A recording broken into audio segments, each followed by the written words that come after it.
que los partidos, no solo el Frente Amplio, sino los partidos del Uruguay, tienen buen relacionamiento con muchos partidos, incluso que no son ideológicos. Por ejemplo, el Partido Nacional y el Partido Colorado con China. Le mandaron al Partido Comunista de China felicitaciones por sus aniversarios. Entonces, nosotros tenemos ese tipo de relación y es inerte no solo al Frente Amplio, sino a la cultura política del Uruguay. Susurros en la penumbra. Buenos días, buenas tardes, buenas noches. Bienvenidos a otro programa de Vértices de Debates. Hoy sin Enzo, pero le mandamos un beso grande. Estamos aquí, tenemos como invitado a Carlos Julio Rodríguez. Viste que pensé en decirte Jesús, pero no lo dije. ¿Qué tal? ¿Cómo estás? Muy bien, gracias. Sí. Estudiante de Relaciones Internacionales. Correcto. Vamos a contarle un poco a la gente que está mirando. ¿En qué año de carrera estás? En el último. ¿En el último? Sí. Sí, a falta de la tesis únicamente. Uy, ¿cómo vamos con eso? Ahí vamos, pensando el tema todavía. Todavía meditando, sí. Muy bien. Por otro lado tenemos a Sebastián Agobián, que ya es la tercera vez que estás aquí, Creo ¿verdad? que sí, la tercera. Sí. ¿Qué tal? ¿Cómo estás tú? Como siempre, muy contento de poder compartir con ustedes. Una alegría siempre estar acá. Bueno, muy bien. ¿Estás estudiando un doctorado en Relaciones Internacionales? Exactamente, en la Universidad Nacional de La Plata, en Argentina, y también estoy ya en la parte de la tesis, así que es como siempre la parte que más nos cuesta, pero sí. Está ya por suerte finalizándola. Qué bueno. Vamos a tratar de que este programa se divida en dos partes, después veremos si se da la oportunidad, pero en un principio vamos a actualizar sobre la situación de Venezuela, así que sin más preámbulos le doy paso a Jesús, a que realice una introducción de qué está en este momento. Adelante. Bueno, sí, estamos en un día justamente un poco movido porque anoche se dio la noticia de que el fiscal general de Venezuela emitió la orden de aprehensión contra Edmundo González Urrutia, ex candidato presidencial y considerado por muchos, por mí también, como el presidente electo de Venezuela. Así que es todo un tema complicado porque vamos a ver qué va a pasar en las próximas horas, ¿no? Si van a conseguir dar con él porque no saben dónde se encuentra. Mientras todo esto ocurre, Nicolás Maduro anuncia que adelanta la fecha de la Navidad en el mismo día como una manera de tratar de tapar la noticia principal y que el foco nuevamente en el mundo sea Maduro dijo otra tontería en vez de Maduro emitió la orden de captura contra el presidente electo de los venezolanos. Al mismo tiempo también hay más de un centenar de niños y adolescentes secuestrados únicamente por haber participado de las manifestaciones que se dieron a partir del 28 de julio y que hoy por hoy siguen sus familiares sin saber dónde se encuentran. Muchos de ellos, se presume, fueron trasladados a cárceles de máxima seguridad. Así que es un tema bastante complicado y mientras tanto se siguen pronunciando voces en el plano internacional. Excelente. Bueno, Seba, ¿qué tal este decreto de adelanto de la Navidad para el 1 de octubre? Rarísimo, ¿no? A los que somos ateos, o sea, que te adelanten una fecha religiosa, la verdad, no nos parece ni bien ni mal.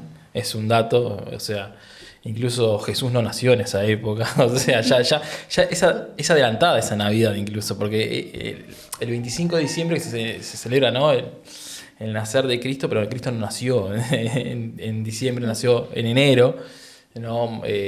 Pero se adelantó también la Navidad en esa época para que coincida con una fecha pagana, en esa época romana, ¿no? Entonces sustituir, ¿no? Cuando se estaba cambiando el credo religioso de los multidioses que tenía el sistema romano. Porque tenés una oratoria y que después no cuando cambian el modelo, no, ahora ya no está más Júpiter, no está más, ahora es Jesús y Dios, y tenía que coincidir con las fechas de calendarios, entonces ya desde ahí las Navidades se adelantan, ¿no? Es una cosa, pero de verdad, o sea, uno ya digo, lo considera algo anecdótico que obviamente pasa en Venezuela. Una situación muy, muy particular donde obviamente el foco tiene que estar en otro aspecto, como decía Jesús, y no en que se adelantó la Navidad o no. Aparte creo que no es la primera vez que ya Maduro adelanta las Navidades. Creo que el año pasado o hace 2 años también las adelantó de vuelta. Entonces no nos sorprende. No nos sorprende la Navidad. Y en este contexto de la situación de Venezuela que está viviendo. Bueno, no porque Venezuela lamentablemente no es nada nuevo lo que sucede en Venezuela. Venezuela creo que desde aproximadamente desde el 2000 en adelante 2005 en adelante, siempre tenemos lamentablemente esta situación donde no hay una estructura donde se reconoce a la persona o a los partidos que ganan las elecciones. Siempre cuando gana alguien, el otro no lo reconoce, ¿no? Y le pasa a los dos extractos de los partidos políticos en Venezuela, ¿no? Le pasó muchas veces a la oposición cuando Chávez ganaba, no reconocía los resultados. O cuando la oposición ganaba en 2015, que gana la Asamblea General, tampoco Maduro reconoce esa victoria, ¿no? Entonces es como intrínseco, lamentablemente, ¿no? El no reconocer los resultados y no reconocer a la persona o al movimiento que gane. Y eso obviamente habla de una cultura política en Venezuela que efectivamente está muy erosionada. Entonces es muy difícil a veces construir cuando nadie reconoce la derrota ni la victoria. Entonces creo que ahí, en ese sentido, es algo que obviamente se tiene que trabajar, se tiene que pactar. Creo que ahí los estados o las organizaciones internacionales que trabajan, hay que trabajar fuertemente para recomponer el sistema político venezolano, no desde el exterior, ¿no? Porque eso es una intromisión que obviamente no tiene que pasar, sino tiene que pasar porque los actores entiendan que efectivamente tiene que haber un diálogo nacional, ¿no? Y creo que la situación de Venezuela solo se termina saldando con un pacto y con una asociación, como nosotros un poco lo hicimos con la dictadura uruguaya, ¿no? Nosotros lo hicimos dialogando, incluso proscribiendo a grandes líderes. Nosotros tuvimos nuestro líder, Líber Seregni, preso desde que comenzó la dictadura hasta finalizar la dictadura, y cuando sale la dictadura, una de las condiciones que hacía era proscribir, ¿no?, a nuestro líder, a nuestro principal líder, y aún así el Frente Amplio accedió a eso pensando en un pacto democrático y empezar a recuperar la democracia. Creo que en Venezuela tiene que pasar algo similar, ¿no? Y creo que tenemos que generar las condiciones, los estados y las organizaciones que tenemos contactos con varios actores de Venezuela, ¿no?, para poder sentar a la oposición, a las oposiciones, porque en Venezuela no hay una oposición, hay varias oposiciones de diferente tinte político que están peleadas entre sí también. Eso es una gran debilidad de las oposiciones venezolanas. Y al gobierno en buscar una mesa de diálogo real, con pactos reales, con garantías reales, y que en unas elecciones donde efectivamente estén dadas todas las condiciones y que las partes ya de antemano reconozcan, ¿no?, efectivamente, que van a aceptar los resultados del pueblo venezolano. Creo que eso es la gran madeja que tenemos, que tiene el pueblo venezolano, y quienes nosotros queremos al pueblo venezolano, tenemos amigos en todos los partidos políticos, no queremos eso, ¿no? Es un pueblo que a nosotros nos ayudó mucho cuando en la dictadura uruguaya, es un pueblo muy solidario con nosotros, y sin duda... ¿Con nosotros quién es? ¿Frente Amplio o con nosotros Frente Amplio? Porque sin duda, pues ¿sabes por qué? Vale, porque cuando acaba la dictadura perseguía principalmente a los frente amplistas, ¿no?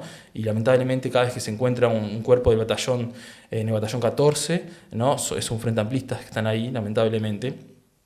Venezuela y México representaron para muchos frente amplistas, ¿no?, ese espacio de poder tener vida, poder ir ahí y poder liberar. Por lo tanto, Venezuela para nosotros los frente amplistas y para los uruguayos en total representa siempre una solidaridad. Incluso rompe relaciones Venezuela con Uruguay cuando Elena Quinteros ingresa a la embajada de Venezuela y es tomada a la fuerza por una militante de izquierda, es tomada a la fuerza por los militares, sacada de la embajada, y ahí Venezuela rompe relaciones con Uruguay, bueno, y hasta el día de hoy está desaparecida esa militante, ¿no?, Quinteros.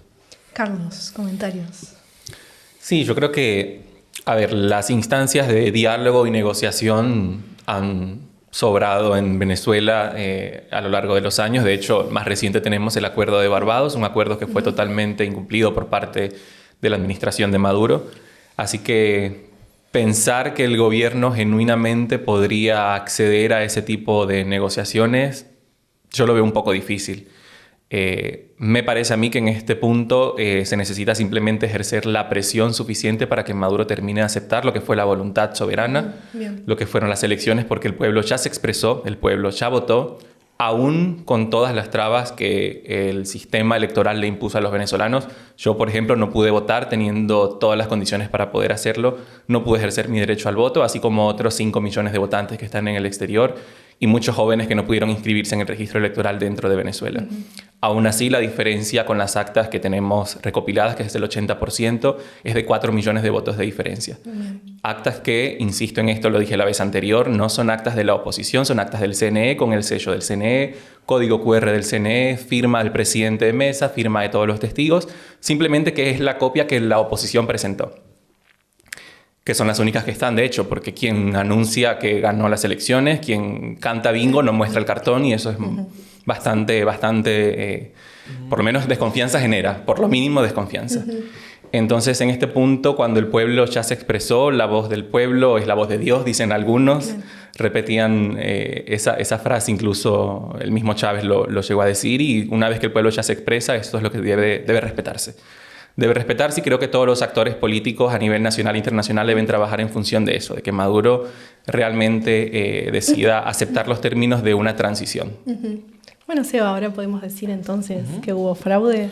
Bueno, yo ahí estoy muy similar al para mí, el gran estadista de América Latina que tiene en la actualidad, y que por suerte preside a Brasil, es Lula, ¿no? Y yo confío también porque yo estuve ahí en Venezuela, ¿no? Entonces, cuando uno se habla de las actas, yo soy el primero parte de nuestra organización, que fue la COPAL, que estuvo el Observatorio Electoral, ¿no? En su comunicado, ¿no? Primario, ¿no? Estando nosotros en Venezuela, en Caracas, dijimos, queremos ver las actas, ¿no? Y también ver el tema del ciberataque, a ver también que den algunas explicaciones, porque no nos cerraba, ¿no? Toda la situación, queríamos más información, ¿no? Y después, obviamente, felicitamos al pueblo venezolano por salir a votar, y su participación alta, que fue una presión muy alta, ¿no? 3 puntos bien claros, ¿no? Obviamente los acontecimientos lo hemos seguido con atención, y visualizamos que estamos en la misma situación y en la misma sintonía que Lula. A ver, le estamos exigiendo tanto a Maduro como a la oposición, ¿no? Que efectivamente las actas que se muestran, ¿no? Para reconocer a una persona, ya sea Maduro o sea González, el que gane, debe generar las condiciones, ¿no? Para tener una observación internacional con peritos calificados, ¿no? Para evaluar las actas, ¿no? Tanto de las que presenta el gobierno como de las que presenta la oposición. Ambas se dicen que son del CNE. Nosotros no tenemos hoy, desde el día, de verdad, no le creemos ni a Maduro, ni le creemos a González, porque lo que necesitamos es que peritos internacionales, observadores internacionales, que no están de un lado ni del otro, pueden certificar la legalidad de las actas. Entonces, cuando uno se certifica la legalidad de las actas, ya sea las que presenta González o las del CNE o las dos, ¿no? Ahí recién podemos justificar una victoria. Algo muy parecido, y yo estoy a las antípodas de Milei, ¿no? Argentina también hizo eso. Argentina arrancó con un discurso y después dijo, no podemos reconocerlo porque tampoco tenemos las pruebas, ¿no? Que González haya ganado, ¿no? Y todos saben que estamos a las antípodas del loco de Milei, ¿no? Y sin duda me parece que la posición de Lula, que dice hasta que no podemos probar ni que Maduro ganó ni que González ganó, porque no tenemos la certificación real de las actas, tanto de un lado y del otro. De un lado no aparecen y del otro lado tampoco las hemos visto, porque nosotros hemos pedido como organización, como COPAL, las actas que teóricamente María Corina Machado y González las tienen y no las han enviado tampoco, ¿no? Nosotros tenemos gente calificada que puede efectivamente decir, ¿no? Si esas actas son efectivamente las que el CNE dio o no, y en ese sentido estamos pidiéndole tanto a Maduro como a la opción que nos presenten las actas, y hasta ahora ninguno de los 10 candidatos que se presentó a las elecciones, a nuestra organización, que fuimos veedores internacionales, ¿no? Y que solicitamos las actas, hasta ahora nadie nos envió las actas. Carlos. Bueno, con mucho gusto le pasamos el link de resultadosconvenezuela.com, donde pueden encontrar el 80.5% de las actas, que están todas digitalizadas, con todas las pruebas, ¿no? De que son actas oficiales. Como comentaba, tienen sus códigos QR, sus códigos de verificación, tienen diferentes métodos para poder probarlas sin necesidad de tenerlas en físico, lo cual entiendo perfectamente por qué las deberían tener resguardadas como las tienen resguardadas, ¿no? Sobre todo en este momento en el que el gobierno no quiere presentar ningún acta, donde se presume que estarían falsificándolas. Sin embargo, ya no corre eso, porque incluso el plazo que tenían legal, según la Ley Orgánica de Procesos Electorales, para presentar el desglose de los resultados, era hasta 30 días después de la proclamación. La proclamación del presidente se hizo el 29 de julio, lo cual también es en contra de la ley, porque la ley pide un plazo de 48 horas, se hizo en menos de 24, y ese plazo para la presentación en Gaceta Electoral de los resultados venció el 29 de agosto. Entonces, el presente en las actas, ya a este punto es seguir dándole tiempo y oxígeno a Nicolás Maduro, porque ya venció incluso el plazo legal. Quien quiera ver las actas, hay el 80.5% de ellas publicadas en resultadosconvenezuela.com y ahí pueden hacer toda la verificación que deseen. Porque yo vi actas ahí, entré al link en la página, se me colgó como 3 veces, fue imposible. Sí, capaz fue el primero o segundo día, pero ya funciona perfecto. Imposible, ¿no? Hicimos un peritaje sobre esas actas y el link no funciona, la página se nos cae constantemente, por lo tanto no tenemos las garantías, no están dadas las garantías para que esas actas efectivamente las podemos convalidar. Le estamos pidiendo que nos hagan llegar, o sea, nos mandan un link, cuando ingresamos al link se cae la página, es un desastre. La página no quiere decir que yo no estoy diciendo que sean válidas o no, estoy diciendo nos mandan a una página que se cae, ¿no? Es muy complejo, entonces validar para cualquier organismo internacional serio, como es la COPAL, ¿no? Que ha participado en, no sé, cientos y cientos de elecciones en Latinoamérica y en el mundo, validar unas actas, tanto la del gobierno como la de oposición, porque de verdad no aparecen unas actas reales, el link, la página se nos cae constantemente. Lo tengo acá y me funciona perfectamente en el celular. A nosotros se nos cae constantemente y de verdad, o sea, hemos pedido que nos envíen eso y nos mandan un link, entonces no es creíble. O sea, miren que yo no estoy ni de un lado ni del otro. Yo quiero creer en el proceso, pero es muy difícil, ¿no? Es que te manden a un link, ¿no? Cuando una organización te está pidiendo las actas, ¿no? O sea, si las tenés, te mandan un link y es muy difícil eso. O sea, ningún organismo internacional serio, ningún Estado, por eso tampoco los Estados han validado, ¿no? A Edmundo González como candidato electo, ¿no? Porque no se puede validar así. No todos, algunos sí. No puede validar. Los estados, la inmensa mayoría de los estados, incluso los estados que están en contra de Maduro, y a ver, estamos hablando de la Argentina de Milei. O sea, esas pruebas, eso que presentan como prueba es muy insuficiente. Pero digo, la verdad, le digo de corazón, ojalá puedan buscar otro mecanismo más eficaz. Pero es un 80.5%. Bueno, pero sí, pero es lo que dice ellos. Maduro dice que tiene es lo que dicen las actas. Es lo que dicen las actas, pero esas actas, o sea, de verdad, o sea, siguen no son fiables el mecanismo que nos presenta la oposición. Pero igual yo te puedo decir, mira, yo tengo el 80% de las actas que ganó el Frente Amplio en 2019. Y te mando un link y te mando... Pero no puedo probarlo, no tengo las actas reales. Pero, o sea, es muy difícil. O sea, a ver, no me estoy poniendo del lado de Maduro. Estoy diciendo, a ver, Maduro no nos muestra las actas. Sí. Y las actas que teóricamente presenta la oposición, ¿no? Tampoco las deja verificar por organismos internacionales. Entonces, yo le doy crédito a mis técnicos y a los organismos internacionales que son especializados en esto, que puedan efectivamente acceder a las actas en forma físicas para poder hacer el peritaje. Desde una página, yo en una página puedo hacer lo que quiera. No todos podemos hacer lo que queramos, todos sabemos, ¿no? Ahora por eso estamos pidiendo que si tienen esas físicas, que nos dejen acceder a las físicas. Y hasta ahora no nos ha dejado acceder ni el gobierno ni González a las actas físicas. Carlos. Para mí no hay ninguna diferencia entre el acta física y las que están publicadas en la página web, porque no hay ningún tipo de información diferente que el papel impreso vaya a arrojar con relación a lo que se muestran en las páginas web. Pero entonces, ¿por qué no quiero mostrar las físicas? Están siendo resguardados en un momento en el que el mismísimo candidato presidencial tiene que resguardarse. Es lo mismo que nos dice el gobierno de Maduro. O sea, yo, si hubiera alguien, un representante acá del gobierno de Maduro, le diría lo mismo. ¿Por qué no nos muestran las actas físicas? La diferencia es que ellos, o mejor dicho, el Consejo Nacional Electoral, están obligados a mostrar los resultados, el desglose y los detalles. Vos me decías que la página de resultadosconvenezuela.com no sirve y se cae. Si yo intento entrar a la página del Consejo Nacional Electoral, ni siquiera carga. Exacto. Y no carga desde hace un mes. Exactamente, por eso mismo nosotros cuestionamos tanto al gobierno como a la oposición, porque no nos muestran las actas físicas reales. Nos mandan a páginas y efectivamente no se puede confiar en eso. Por eso los estados, ¿no? Y los organismos internacionales específicos en elecciones no validan ni a Edmundo ni a Maduro. Y creo que ese es el gran problema que está teniendo tanto el gobierno de Maduro, ¿no? Y la oposición, es que no están dejando acceder a los organismos internacionales a las actas físicas. Hasta cuánto eso no pase, y ningún organismo internacional serio que es especializado en observaciones televisoras te va a validar las actas. Es decir, que mientras tanto, mientras el gobierno decida no presentar las actas, Maduro va a seguir en el poder continuamente y van a pasar así los periodos presidenciales que sea necesario, porque simplemente salir a anunciar un resultado leído básicamente en una servilleta en cadena nacional es suficiente para decir que una persona obtuvo los votos necesarios, sin ningún tipo de prueba, sin ningún tipo de validez. Comparto, para nada. Por eso no validamos a Maduro. Tampoco podemos validar a la oposición. Bien. Por eso mismo. En ese juego... No es un juego, es un juego. ¿No? Yo como uruguayo, nosotros tenemos, tanto la oposición como el gobierno, tenemos las actas físicas. ¿No? Y si pasa algo, tenemos las actas físicas para como mostrar. uruguayo. En democracia. Sí, no, esas cosas ocurren en democracia. Bueno, pero también, pero tenemos las actas físicas y las podemos demostrar. Entonces, yo lo que digo es, muéstrennos las actas, tanto el gobierno y la oposición, dejen accedernos a las actas físicas, a los peritos internacionales.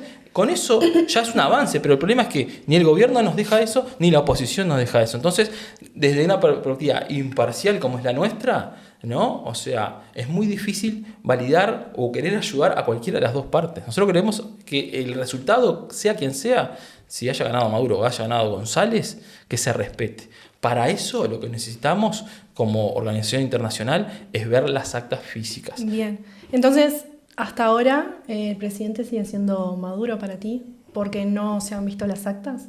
El presidente hasta que termine el periodo, sí, después que termine el periodo de Maduro, ¿no? Que debería asumir un nuevo presidente, efectivamente ahí no tenemos ningún presidente electo y ahí, bueno, se tendrá que resolver. No, por eso decimos, no declaramos el presidente electo ni a Maduro, ni a González, ni a ninguno de los 8 candidatos restantes, ¿no? O sea, y ahí creo que después va a tener que tallar, obviamente, la política, que es otro aspecto, pero de las organizaciones internacionales que hemos participado como observación electoral, no validamos ni a uno ni a otro, porque efectivamente hasta ahora el resultado no podemos ser, siendo técnicamente prolijos y responsables, no podemos validar ni decir que el presidente electo es González o es Maduro.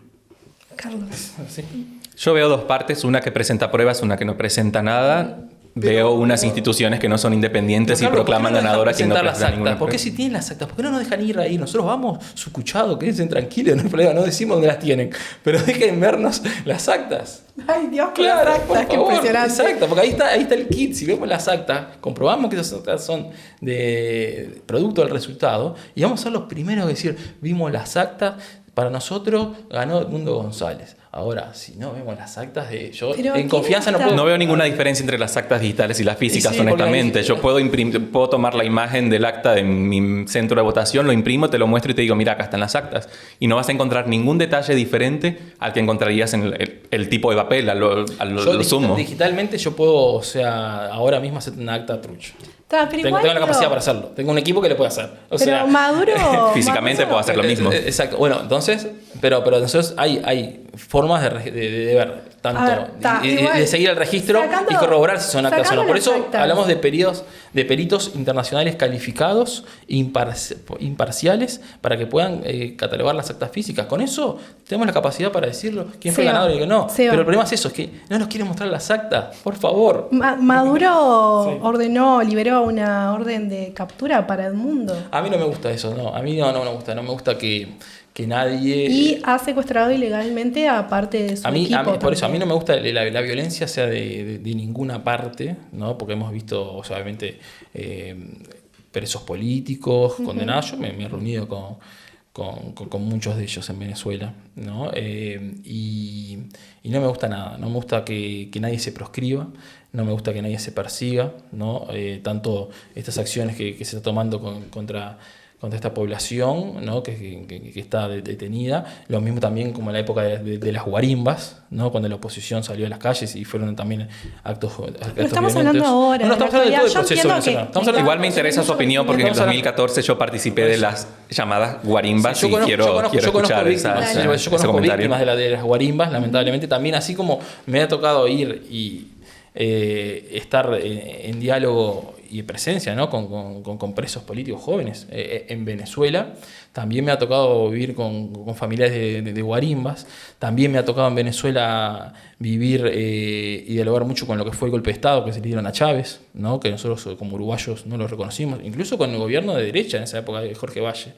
¿No? Que era parte... lo que está bien, lo que está mal. Por eso mismo, por eso mismo. Algo está mal, por eso nosotros cuando está mal, ¿no? Cuando así nos reunimos con personas que le decían que eran presos de delincuentes y para nosotros eran presos políticos y fuimos y nos estuvimos dialogando con ellos y haciendo los contactos internos y las fuerzas internas para que esa gente pueda estar libre. Hoy está libre esa persona, por suerte, ¿no? Creemos que hemos apoyado un granito de arena en que esa persona que era injustamente perseguida la puedan liberar y bueno, hemos logrado lado eso, ¿no? Y también obviamente no nos gusta eso, no nos gusta ningún tipo de proscripciones, no nos gusta ningún tipo de violencia, sea de donde sea, ¿no? De los procesos, y lamentablemente en Venezuela hemos visualizado violencia de ambos lados, y eso me parece que es lo necesario, ¿no? Es, en vez de ser parte de ponerle fuego a las locomotoras que van a chocar, ¿no? Ser el freno de mano, decir, muchachos, bajemos la pelota, reconozcamos lo que está bien, condenemos todo lo que está mal, venga de donde venga. Eso es lo importante, y eso es el valor de los derechos humanos. Cuestionar a quien haya que cuestionar, no importa de dónde venga. Si se violan los derechos humanos de una persona, de varias personas, los cuestionamos. Ya sea si esos derechos humanos fueron vilipendiados tanto por el gobierno o en su momento por parte de algunas sectores de la oposición, los vamos a estar siempre en la vereda del frente. Bueno, Carlos, respecto a tu experiencia. Sí, en el 2014 yo apenas con 16 años tuve que asumir la responsabilidad de pausar mis estudios secundarios para salir a las calles a manifestar ante el descontento de lo que era la crisis política y económica que se vivía por la administración de Maduro, ¿no? En el 2014 por 3 meses consecutivos sin descanso, y para la preocupación de mis padres, que tenían que convivir con un adolescente de 16 años que pasaba día tras día en las calles protestando y defendiendo su derecho a vivir en un país libre y democrático. Pude ver como muchos de mis compañeros de partido, y ni siquiera compañeros de partido, ya eran compañeros de lucha, digamos, de causa, eran víctimas de arrestos, de detenciones arbitrarias, eran víctimas de violencia, de tortura, de persecución. Muchos de ellos fueron exiliados en esa primera ola del 2014.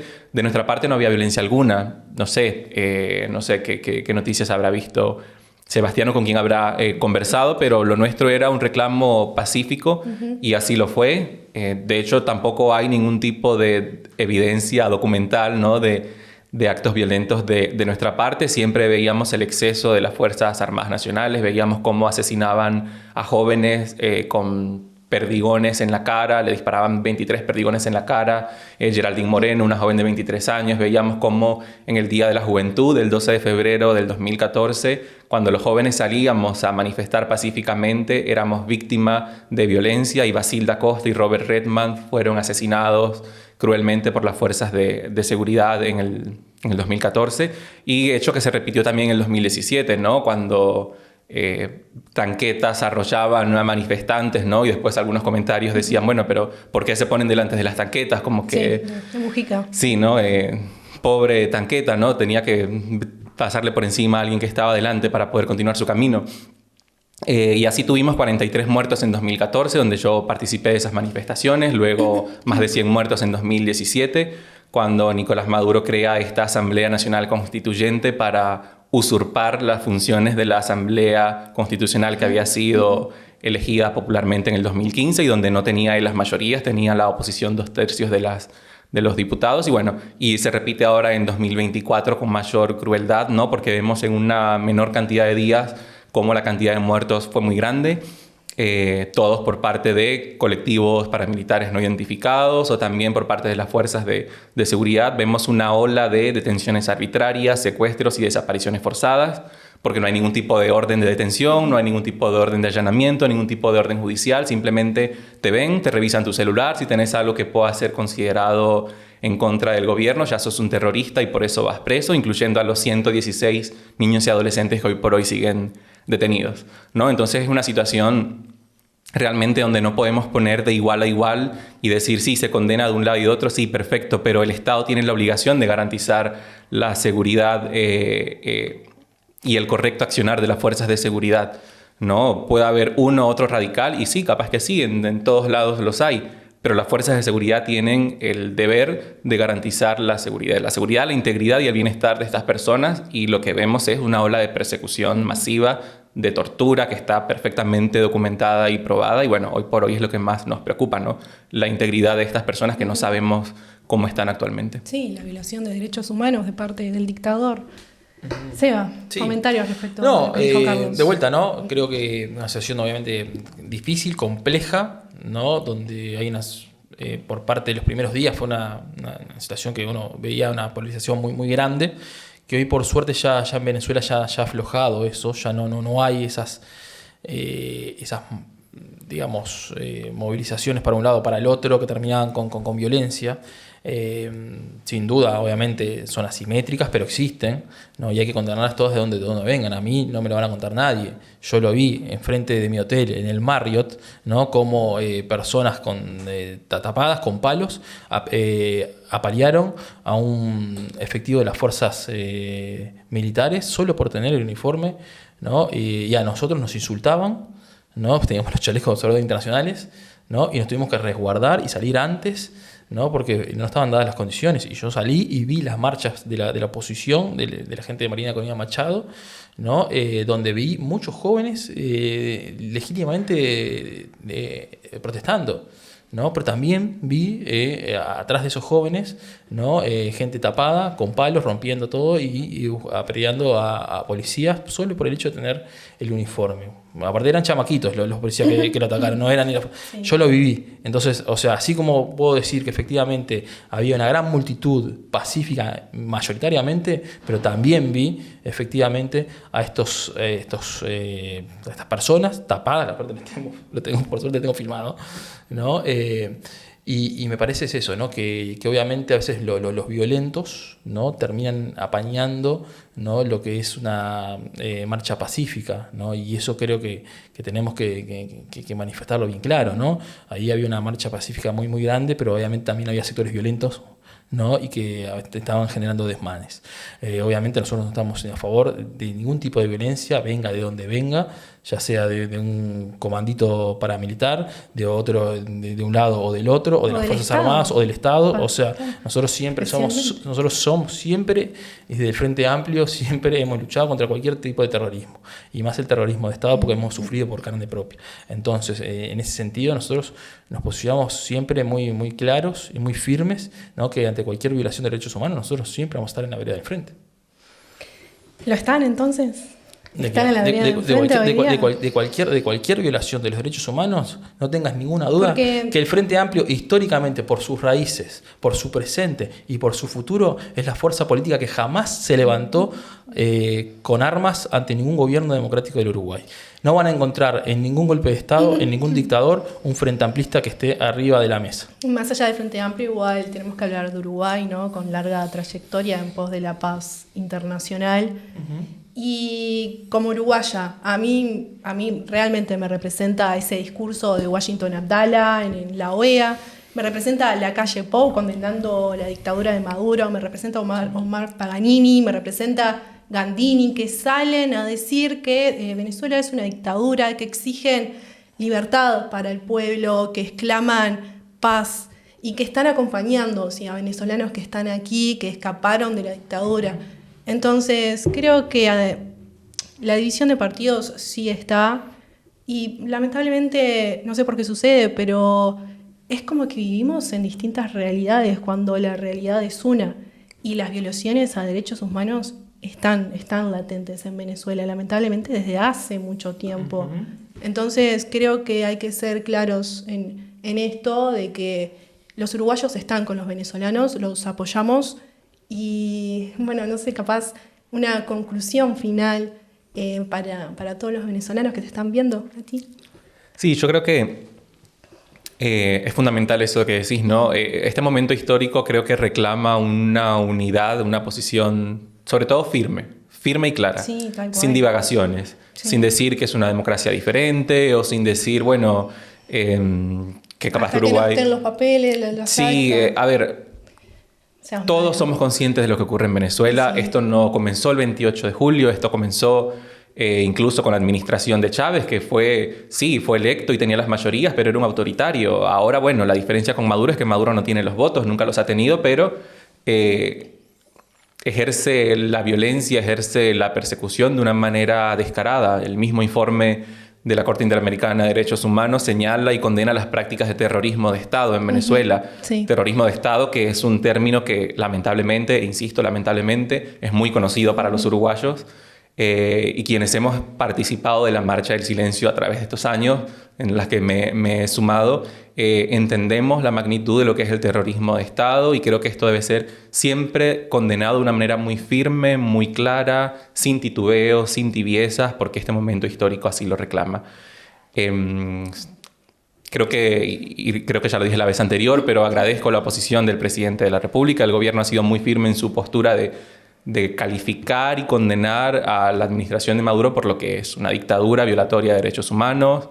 Los discursos de Washington Abdallah en sus últimas alocuciones en el Consejo Permanente de la OEA para mí son admirables y se ha ganado el cariño y respeto de la mayoría de los venezolanos. Y creo que Uruguay debería, como país tan admirado por su democracia plena, dar ese ejemplo, ¿no? De decir estamos todos unidos a pesar de nuestras diferencias ideológicas, consideramos y entendemos que la administración de Maduro es una dictadura y condenamos sus prácticas autoritarias y violatorias de los derechos humanos.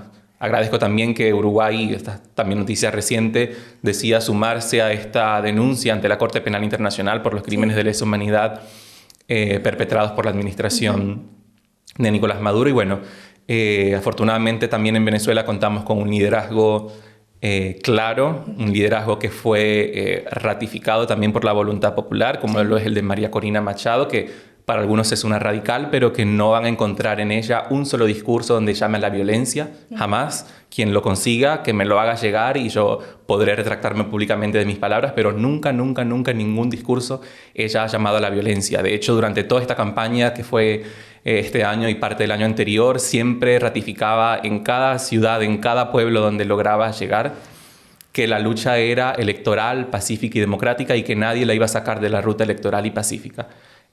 Por supuesto, siempre hay radicales, ¿no?, que no escuchan esto y recurren a la violencia, pero estoy muy agradecido de que Venezuela cuente con un liderazgo claro y que apueste por la paz y la democracia.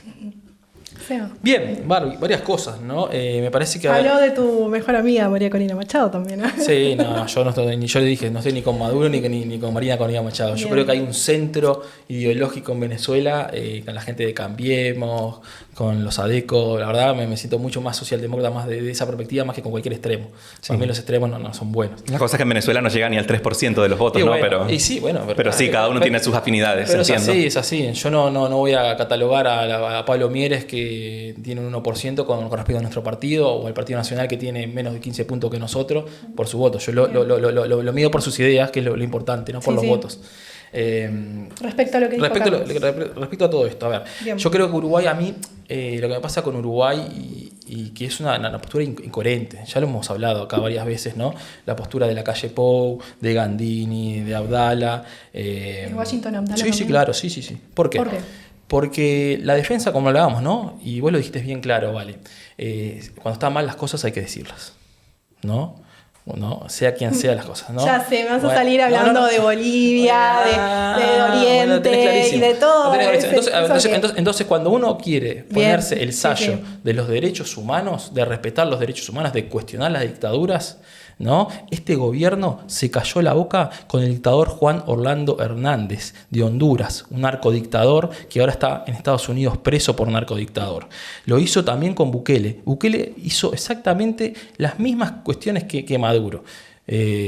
Persiguió a los opositores, persiguió a los partidos políticos y legalizó opositores. Hay opositores exiliados, ¿no? Y las elecciones fueron una fantasmada donde la constitución de El Salvador no deja parámetros para que haya una reelección, la prohíbe, y aún así Bukele se presentó de forma ilegal, ¿no? Y ganó con las elecciones donde no hay garantías de nada, un 85% sin ningún acta, no hemos podido ver.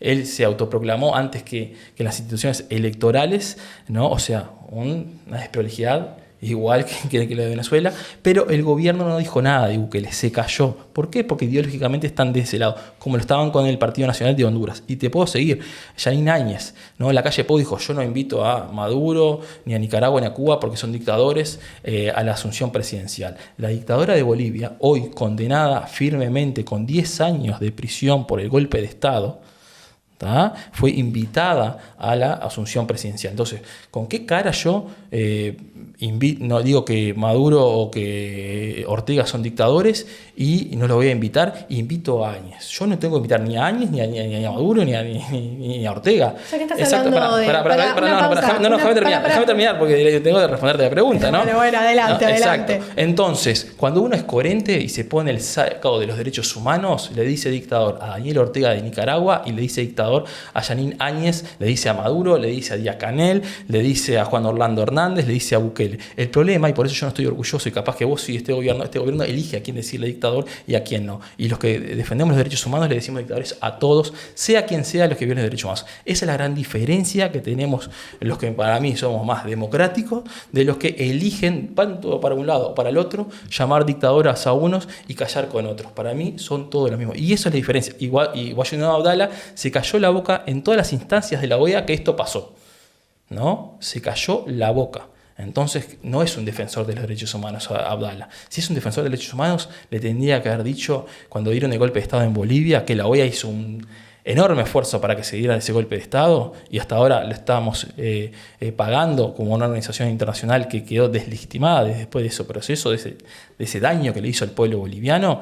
Efectivamente ahí Abdallah se cayó la boca. Y yo quiero un embajador de Uruguay que condene tanto a Maduro como a Jeanine Áñez, la dictadora de Bolivia. Esa es la diferencia. Por eso yo no estoy orgulloso de este gobierno. Sin embargo, Yamandu Orsi, candidato de Frente Amplio, no sabe si va a invitar a Maduro. Porque me parece que... La Asunción, en el caso de que sea electo Exacto, me parece una posición muy buena, porque aparte Yamandu... Muy buena. Sí, porque mirá cómo lo dijo Yamandu. A ver, y es una realidad. En el mundo hay solo 25 democracias plenas en el mundo. Solo 25. Entonces podemos tomar un criterio, ¿no? Decir, bueno, el Uruguay invita solo a las democracias plenas. Solo 25. ¿Sabes a quién vamos a dejar afuera? De pique a Estados Unidos, que no está dentro de los 25. ¿No? Y a muchos países que no están dentro de los 25. Entonces vamos a invitar a solo 25. Entonces, ¿qué hacemos? ¿No? Invitamos a todos, invitamos a quien quiera, pero lo que no podemos volver a hacer es lo que hizo la Calle Pou. Es pensar que la asunción presidencial del Uruguay es su fiesta. La Calle Pou hizo eso. Dijo, yo a mi fiesta no quiero invitar a Maduro, Ortega y a Díaz-Canel, pero sí quiero invitar a Áñez, sí quiero invitar al dictador de Honduras. ¿Por qué? Porque son de derecha. Entonces eso no podemos hacer. Creo que la asunción presidencial, y creo que eso deberíamos protocolizarlo como Estado, ¿no? Deberíamos saber efectivamente cuáles son las condiciones para invitar. Y ahí en el marco definimos, si invitamos a los que son democracias plenas, bueno, nos va a salir baratísimo, porque tenemos solo 25 estados que invitar, ¿no? Y a los que no son democracia plena no los invitamos. Vamos a dejar afuera, estamos hablando que la ONU reconoce aproximadamente a 200 países. Hagamos la cuenta. Entonces, me parece que lo que hizo Yamandu es responsable. Y lo que hizo la Calle Pou contestándole es irresponsable, porque la Calle Pou, en una forma irresponsable, dice: yo no quise invitar a estos tres. ¿No? Pero ¿por qué invitó? Y hasta ahora no, nunca dijo por qué invitó a la dictadura de Bolivia y a la dictadura de Honduras, ¿no? ¿Por qué? Porque son de derecha, ellos no son dictadores. Sí, ese es mi signo. Para mí, Ortega, Nicaragua, no es de izquierda y es un dictador. Y a mí no me gustaría que esté en la asunción presidencial. Ahora, esto de vuelta no es la asunción ni de Yamandu ni del Frente Amplio, es del Uruguay. Entonces, el Uruguay creo que debería trabajar en un protocolo donde defina el Estado, ¿no? Y no el presidente de turno. Porque ahí quedamos después a la lista de cumpleaños, ¿no? De a quién quiero, a quién me gusta así y a quién no. Y eso creo que le hace mal al país, porque le hace mal a la institucionalidad y le hace mal en el sentido republicano. Bueno, me hace falta Enzo acá porque yo no voy a dar mis opiniones, se supone que soy neutral. Me quedó la curiosidad, ¿no? Con el argumento de las 25 democracias plenas, entonces, ¿cómo calificaría la administración de Maduro en ese caso? Y no está dentro de las 25 plenas, nosotros siempre lo dijimos. Entonces, ¿tiene algún título ya que hay 25 plenas? No está ni siquiera Estados Unidos en las democracias plenas. O sea, en Venezuela no está. Es más,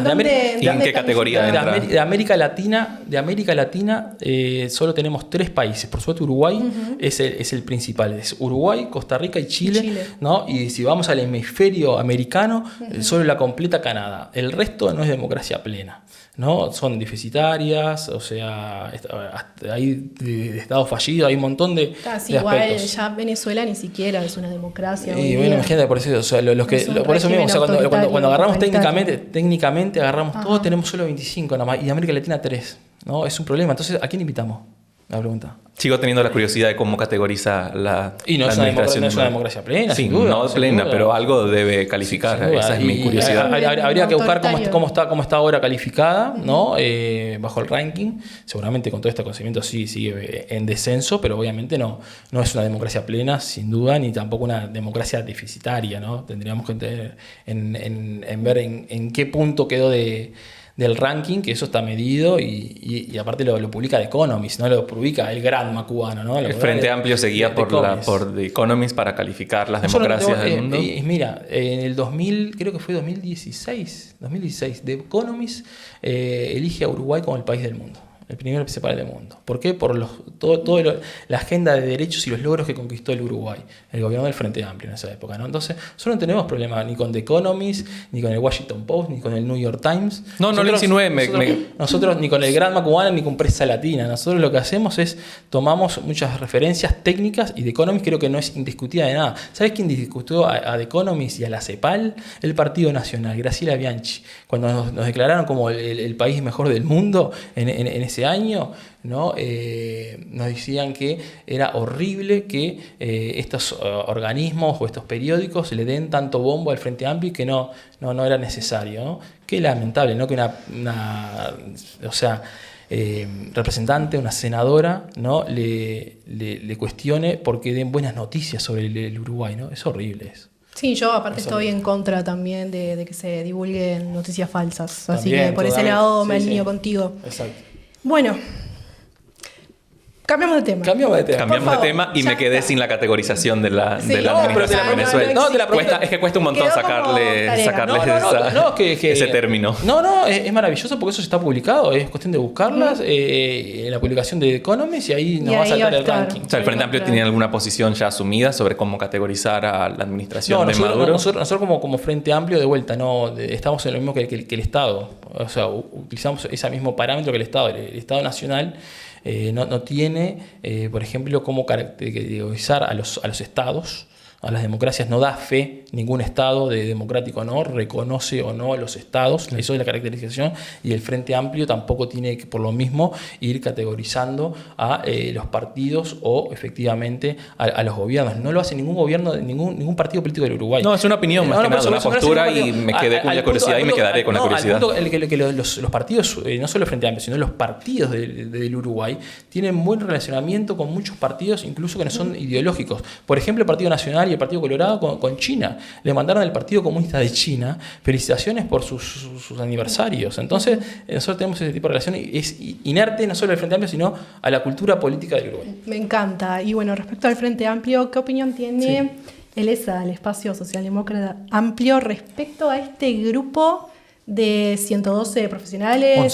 111 profesionales, sí. Y militantes que salieron por el no al plebiscito de la Exacto, el Espacio Socialdemócrata Amplio, lista 99.000, ya pasamos el chivo. Sí, bien.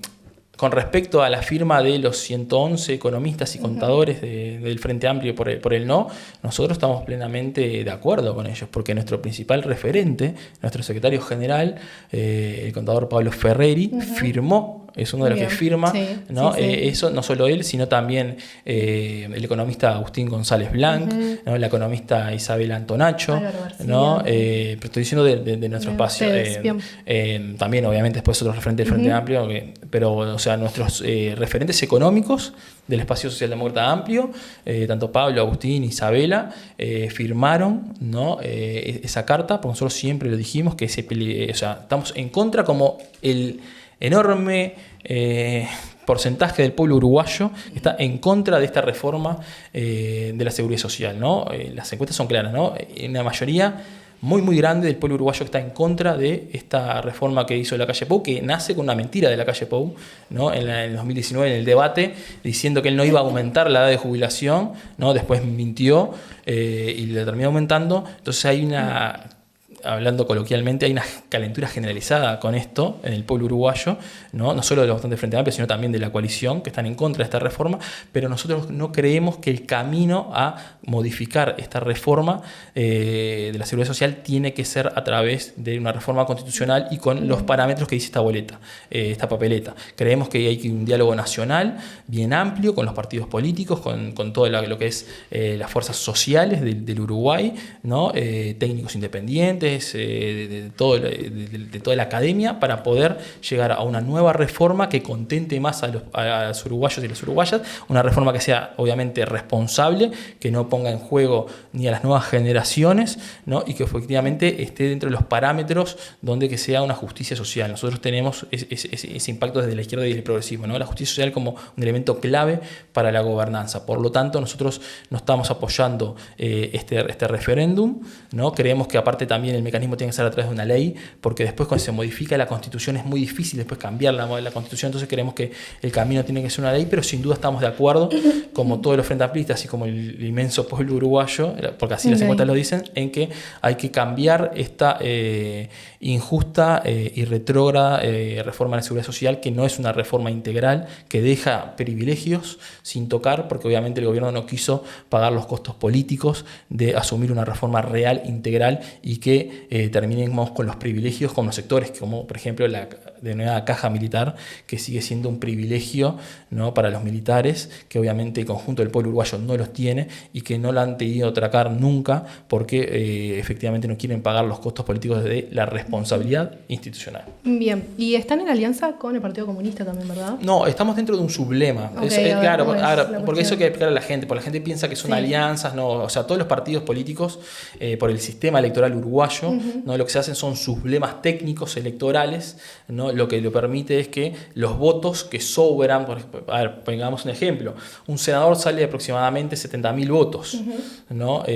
Si vos haces un acuerdo con determinados partidos y haces un gran paraguas, que eso es un sublema técnico, ¿no? Entonces si vos votás 80.000 votos y el otro partido vota 130, bueno, ahí esos votos no se van al bolsón del Frente Amplio, sino se van al bolsón de esos partidos, y ahí en torno a los coeficientes pueden tener un senador más que si no tuvieran ese sublema. Entonces lo que es una alianza electoral, ¿no? De ingeniería electoral para que no se pierdan votos, ¿no? Y se hace con el cálculo eso, no es un cálculo ideológico, es un cálculo efectivamente que todos los partidos lo hacen. El Partido Nacional, por ejemplo, Gandini cerró filas con el herrerismo, ¿no? Entonces es lo mismo también con este cálculo electoral, ¿no? De pérdidas de votos, no una cuestión ideológica ni programática. ¿Y quiénes integran ese sublema? Además del Partido en el Comunista? Frente Amplio hasta ahora hay solo dos sublemas grandes, ¿no? Que por esto de las ingenierías electorales.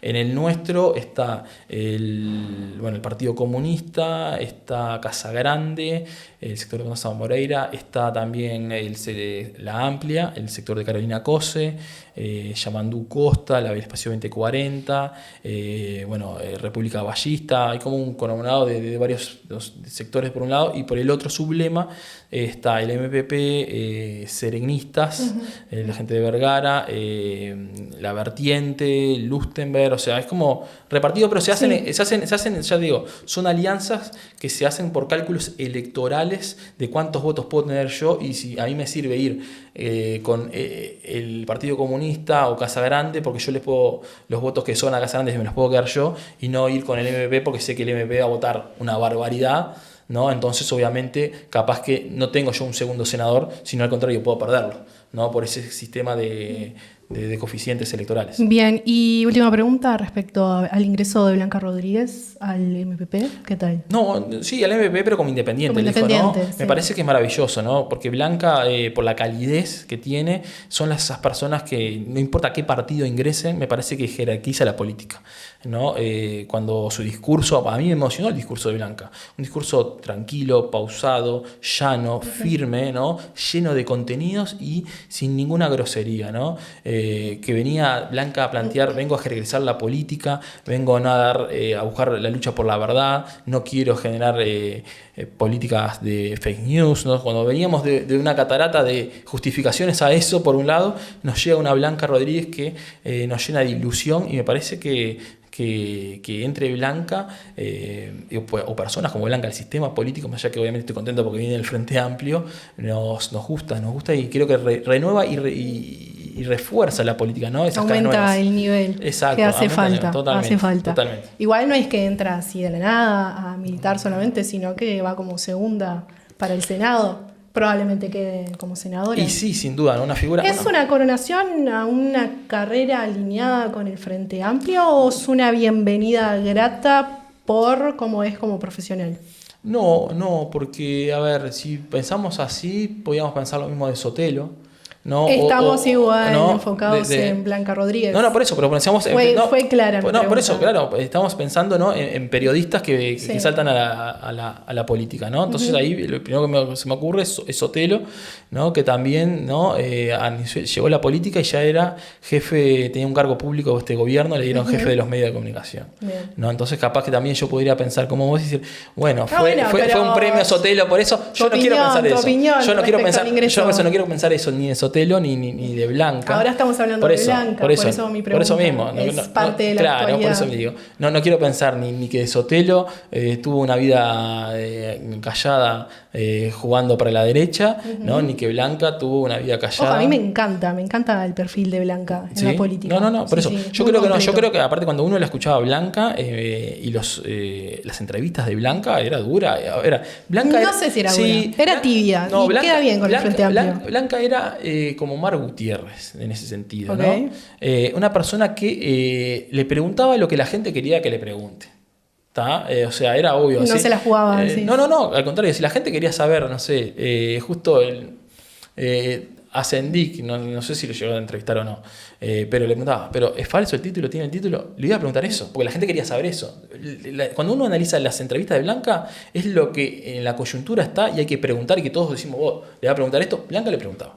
Entonces, creo que Blanca, me parece que el lugar que tiene es un lugar destacado, muy bien merecido. Creo que obviamente... Un outsider, ¿no? Un outsider, claro. O sea, famoso término ahora. Exacto, ¿no? Entonces yo prefiero que venga una Blanca Rodríguez con esa trayectoria, con ese cariño que tiene el pueblo uruguayo, antes que me venga un Sartori que no conocía ni el himno uruguayo, compre los votos, compre los votos dentro del Partido Nacional y sin conocer el himno sea candidato y senador de la República. Entonces, esa es la diferencia. Me encanta porque girás y te vas a otras personas. Yo prefiero así, que ingresa así. Nos vamos con Carlos respecto a tu militancia en el Partido Asamblea Popular en Venezuela. Voluntad Popular. Voluntad Popular, exacto. Sí. ¿Qué tal? Sí, en realidad yo formé parte del partido Voluntad Popular, partido de Leopoldo López y de Juan Guaidó también. Luego de los sucesos del 2014, lo que fueron esa ola de manifestaciones que duró aproximadamente 3 meses, de febrero a mayo, todo esto se volcó a aunar esfuerzos por obtener la mayoría en el Parlamento en las elecciones de diciembre del 2015, que se logró. Afortunadamente se logró y tuve la oportunidad de integrar Voluntad Popular, siendo muy joven, siendo incluso menor de edad todavía, pero estuve ahí militando, luchando por poder obtener esa mayoría en el Parlamento, que para nosotros era esencial. Lo logramos. También fui en esas elecciones de 2015, que fueron las primeras y únicas elecciones en las que pude votar en Venezuela. También fui testigo principal de mesa por la Mesa de la Unidad Democrática. Entonces, conozco perfectamente el proceso electoral venezolano. Además, era estudiante de abogacía, entonces tuve que estudiar tanto la Constitución como todas las leyes electorales. Bien. Y aparte tuve que ser testigo principal de mesa, entonces conozco el proceso desde que inicia hasta que cierra. Conozco perfectamente cómo es ese proceso de cierre, sobre todo cuando se imprimen esas actas, las he tenido en mis manos, las conozco perfectamente bien.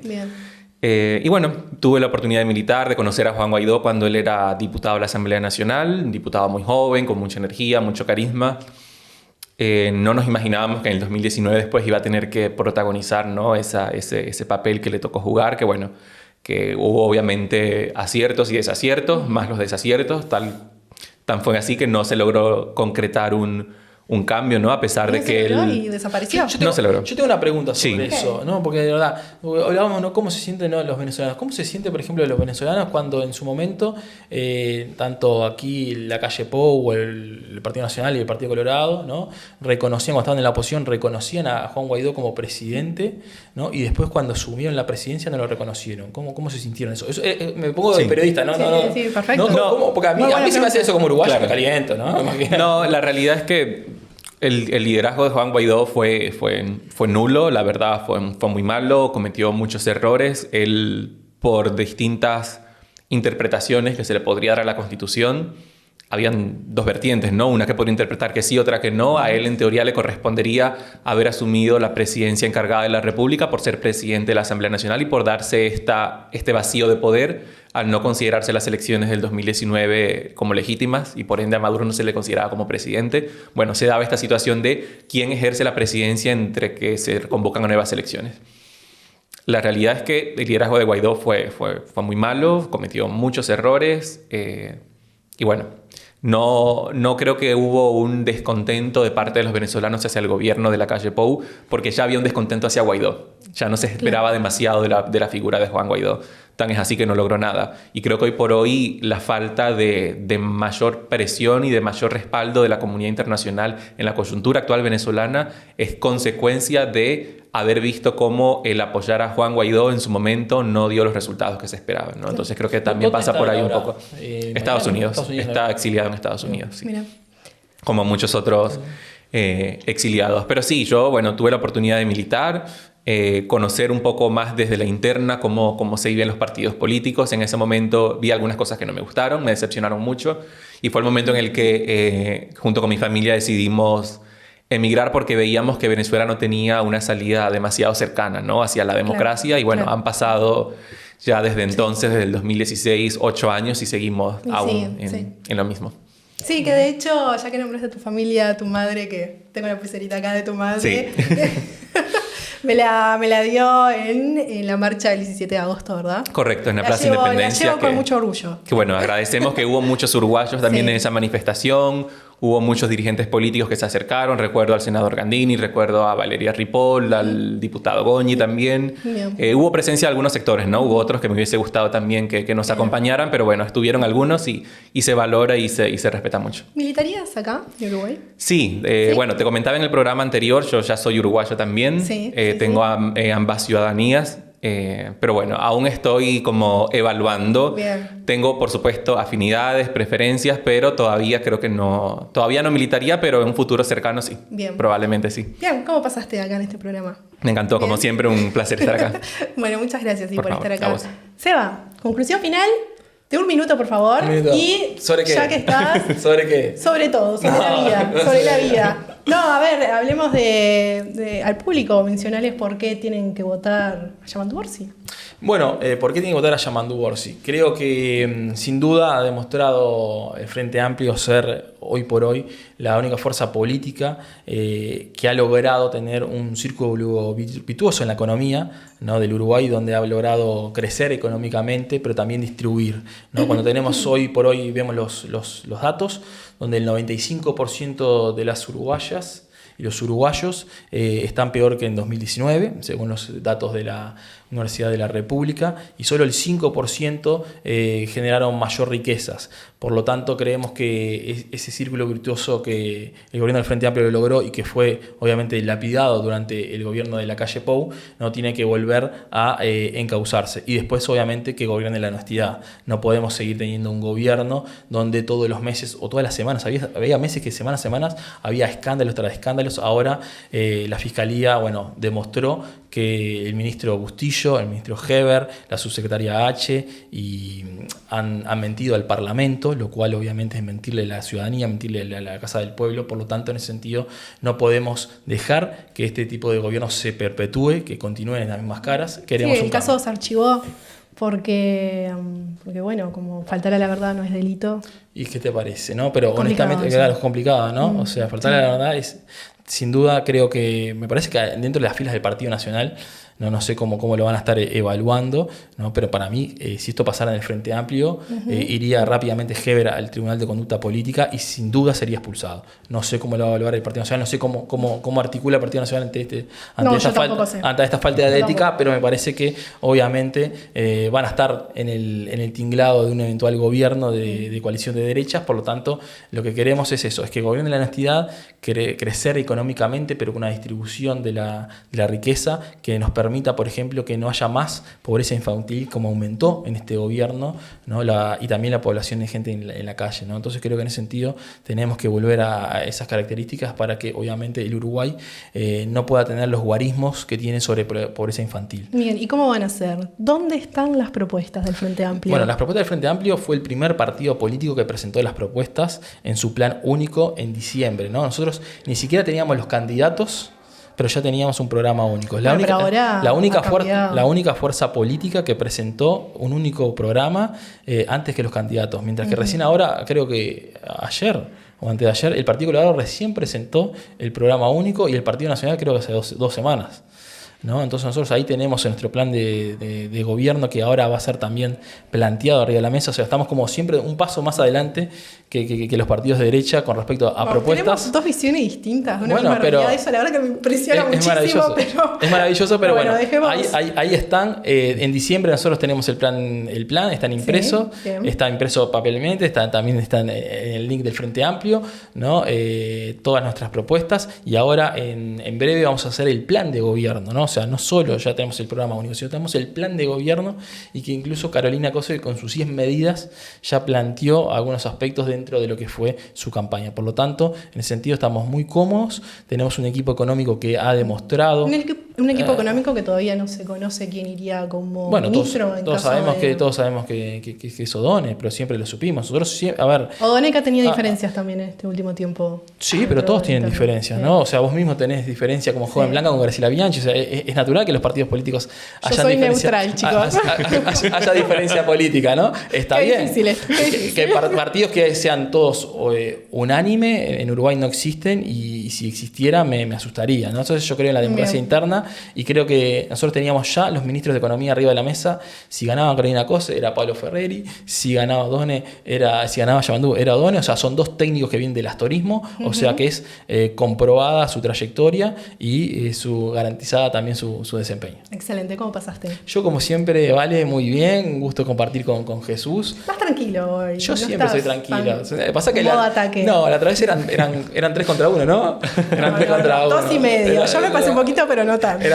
Eran 3 contra 1, pero a mí me encanta eso. Yo no tengo problema que sean 3, 4 contra 1. Me alegra el debate, porque creo que del debate crecemos. Crece la democracia y crecemos como personas individuales. Entonces, creo que ese es el mensaje. Coincido. Bueno, muchas gracias también por estar acá. Gracias al equipo de Vértice por brindarnos esta oportunidad. Y recuerden que es honroso defender lo correcto por impopular que parezca. Exacto. Y hablen, nunca callen, sean claros. Hay que decírselo a Washington Abdala, eso. Fue bastante claro en ese Y a Bukele no se lo dijo. ¿Por qué? Y por sobre todas las cosas también hay que ser fieles a nuestras propias convicciones, por más que estemos frente a distintas personas o en el ámbito que sea. Siempre fieles, por favor. Así que bueno, nos despedimos por la música de Vértice. Muchas gracias a todos. Nos vemos. En la penumbra, buscando lo real. Pausas en el camino marcan el compás. En el silencio que retumba, nuestra esencia sonará, resonando la ciudad.